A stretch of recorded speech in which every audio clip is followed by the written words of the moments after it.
ভারত পাকিস্তান ইস্যুতে কথা বলতে আমার সাথে এই মুহূর্তে স্টুডিওতে উপস্থিত রয়েছেন সহকর্মী ইশরাত সুমা। তার সাথে একটু আলোচনা করে নিতে চাই।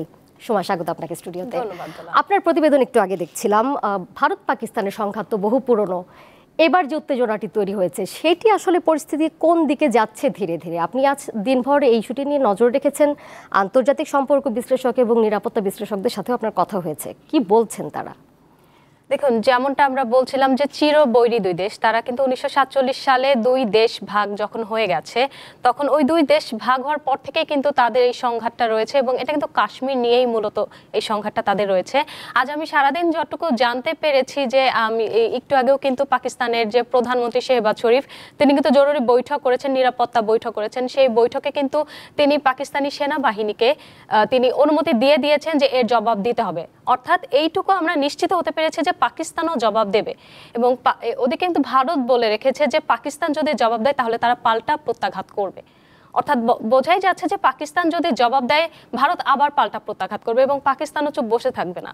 অর্থাৎ এটা দীর্ঘ হতে পারে, সম্পূর্ণটা নির্ভর করছে পাকিস্তানের উপর। এবং পাকিস্তান বলছে যে আমাদের আত্মরক্ষার কিন্তু আমাদের আত্মরক্ষার অধিকার রয়েছে, তারা এটা বলেই একটি করতে চাচ্ছে। হ্যাঁ, প্রতিরোধের পূর্ণ অধিকার রয়েছে এবং এটি যুদ্ধের শামিল, এমনটিও বলেছেন প্রধানমন্ত্রী শেহবাজ শরীফ। সেক্ষেত্রে আসলে এই পাল্টা হামলাটি কখন হতে পারে সেই বিষয়ে কি কোনো ধারণা পাওয়া যাচ্ছে? সম্পূর্ণ নির্ভর করছে পাকিস্তানের উপর। যেহেতু তারা সেনাবাহিনীকে অনুমতি দিয়ে দিয়েছেন, তারা কিন্তু জরুরি নিরাপত্তা যে বৈঠক হয়েছে সেখানে সেনাবাহিনীকে বলা হয়েছে তোমরা প্রয়োজনে প্রস্তুত হও এবং জবাব দাও।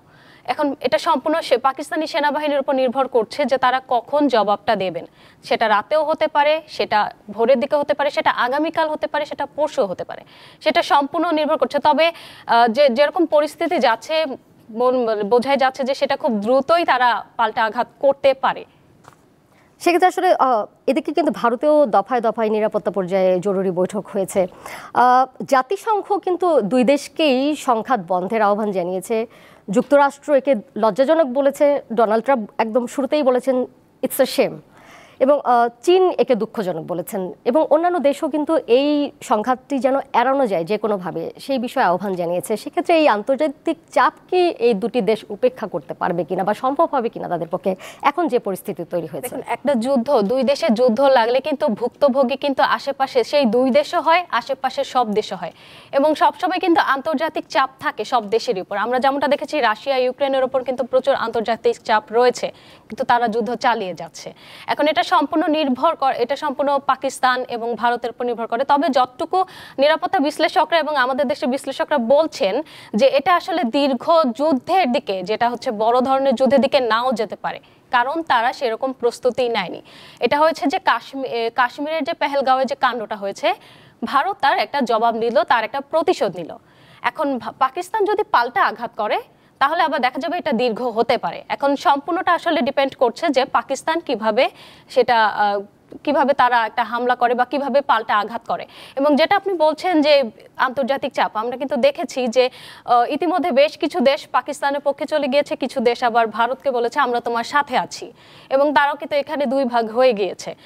অতএব তারা কিন্তু আন্তর্জাতিক, যখন একটা যুদ্ধ হয় তখন কিন্তু রাজনৈতিক একটা বিষয় থাকে, অর্থনৈতিক বিষয় থাকে। এই দুইটা চাপ কিন্তু তারা উপেক্ষা করতে পারবে না। সুতরাং এখানে উপেক্ষা করা যাবে না। বাট দেখার বিষয় যে এখন সম্পূর্ণটা নির্ভর করছে পাকিস্তানের উপর। যেমনটা আমি শুরুতেই বলেছি যে তারা পাল্টা আঘাতটা কিভাবে করবে, এবং ভারত বলে দিয়েছে যদি পাকিস্তান না আঘাত করে তাহলে আমরা কিন্তু আর কোনো আঘাত করব না।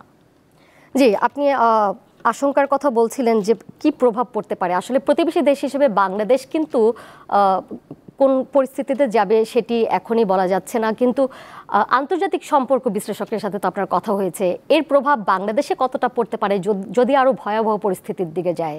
ভয়াবহ পরিস্থিতির দিকে গেলে বাংলাদেশে অবশ্যই প্রভাব পড়বে, কারণ দেখুন বাংলাদেশের তিন পাশেই কিন্তু ভারত দিয়ে ঘেরা আমরা, এবং আমাদের কিন্তু পাকিস্তান ভারত দুই দেশের সাথে আমাদের বাণিজ্য আছে। ইতিমধ্যে কিন্তু এই যে এটা কিন্তু আমরা পুরোপুরি যুদ্ধ বলতে পারি না, বাট এটা দুই দেশের পাল্টা আঘাত চলছে। আমরা দেখেছি ইতিমধ্যে 500-র বেশি ফ্লাইট কিন্তু বন্ধ হয়ে গিয়েছে এবং পাকিস্তান ভারত পরিবর্তন করেছে এবং তারা 500-র বেশি ফ্লাইট তারা বাতিল করে দিয়েছে। তো এতে কিন্তু এটা কিন্তু বিভিন্ন দেশের যে এভিয়েশন খাত সেটা একটা ক্ষতিগ্রস্ত হচ্ছে। এবং যখন আপনি বলছেন যদি ভয়ঙ্কর দিকে যায়, এটা যদি আরো বৃহত্তর যুদ্ধের দিকে আগায়, সেক্ষেত্রে কিন্তু সীমান্ত বন্ধ হয়ে যেতে পারে। তখন কিন্তু দেখা যাবে যে এটা একটা আঞ্চলিক যুদ্ধে পরিণত হয়ে যেতে পারে। সেক্ষেত্রে দেখা যাবে যে বাংলাদেশের সাথে ভারতের সাথে পাকিস্তানের সাথে বাংলাদেশের একটা এই বিষয়ে কিন্তু বাণিজ্য একটা খুব ব্যাঘাত ঘটবে এবং ক্ষতিগ্রস্ত হবে কিন্তু সব দেশ। আমাদের শুধু বাংলাদেশ, পাকিস্তান, ভারত না, আশেপাশে কিন্তু আমাদের নেপাল রয়েছে, আমাদের মায়ানমার রয়েছে, সব দেশগুলোই ক্ষতিগ্রস্ত হবে। এবং আমরা যেমনটা দেখছি বিশ্ব বাণিজ্যও কিন্তু খুব একটা স্বস্তিতে নেই, বা আমেরিকা চীনের সাথে বিশ্ব মানে বাণিজ্য যুদ্ধ হচ্ছে। সুতরাং সেই দিক থেকে যদি এখন আমরা আঞ্চলিকভাবে একটা বাণিজ্য যুদ্ধের দিকে বা একটা যুদ্ধের দিকে এগিয়ে যাই, তার প্রভাব প্রচুর পড়বে আমাদের উপর, রাজনৈতিকভাবেও পড়বে, বা সেটা হচ্ছে বাণিজ্যিকভাবেও পড়বে, অর্থনৈতিকভাবেও পড়বে, এবং ভুগতে হবে কিন্তু সব দেশকেই এই যুদ্ধের কারণে।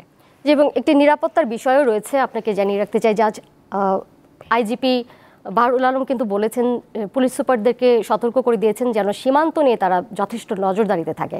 ইশরাত সুমা, আপনাকে অনেক ধন্যবাদ আমার সাথে যুক্ত হওয়ার জন্য। ধন্যবাদ আপনাকেও।